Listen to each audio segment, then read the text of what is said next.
ترکی، شام، لبنان میں قیامت ڈھاتے زلزلے کی تباہی سب کے سامنے ہے۔ کس طرح چند منٹوں میں بڑی بڑی عمارتیں ملبے کا ڈھیر بن گئیں۔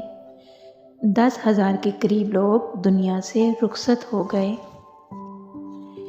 بحیثیت مسلمان ہمارا یہ ایمان ہے کہ ہمیں اس دنیا سے واپس جانا ہے اور موت کے بعد دوبارہ اٹھنا ہے، لیکن مجھ سمیت کتنے لوگوں نے تیاری کر رکھی ہے؟ کیا کسی کو بھی یہ علم ہے کہ وہ کتنی دیر اور کتنا زندہ رہے گا؟ اور کوئی بھی نہیں کہہ سکتا، یہ بس اللہ پاک عز و جل جانتے ہیں، ہم میں سے کوئی بھی نہیں جانتا۔ تو جب نہیں جانتا تو ہم آخر کس گمان میں ہیں؟ یہ آئے دن ہونے والے حادثات، قدرتی آفات کیوں ہمارے دماغ میں نہیں بیٹھ رہی کہ ہمیں بھی جانا ہے؟ ہم کیوں گناہوں کی دلدل میں مزید گھستے چلے جا رہے ہیں؟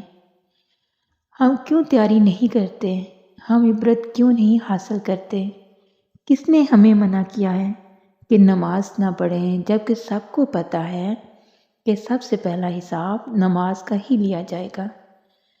یار دنیا میں اگر ہمیں پتہ ہو کہ ہمیں کامیاب ہونے کے لیے کوشش کرنی ہے تو ہم کوشش کرتے ہیں، اور وہ امتحان جہاں کوئی نقل کچھ 2 نمبری نہیں چلنی، وہاں کے لیے کیوں نہیں کوئی تیاری کرتے؟ کیوں کوشش نہیں کرتے؟ کس چیز نے ہمیں دھوکے میں رکھا ہے؟ ہم کیوں عبرت نہیں پکڑتے؟ خدا را پلیز اس بات کو تسلیم کریں کہ ہمارا بچنا بس ایک ہی صورت میں ہے کہ ہم اپنے اللہ کی طرف لوٹ چلیں، اس کی بات مان لیں، اس کو راضی کر لیں۔ اللہ تعالیٰ مجھ سمیت سب کو ہدایت